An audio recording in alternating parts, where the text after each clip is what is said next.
Hello everybody. So today I want to talk about calculus, the topic that is about integration. So now I want to show you how to answer.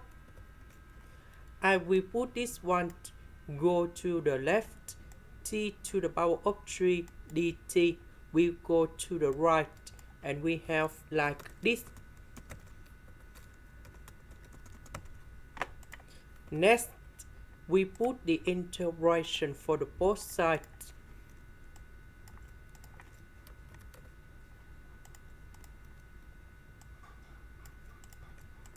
And now we have the final answer.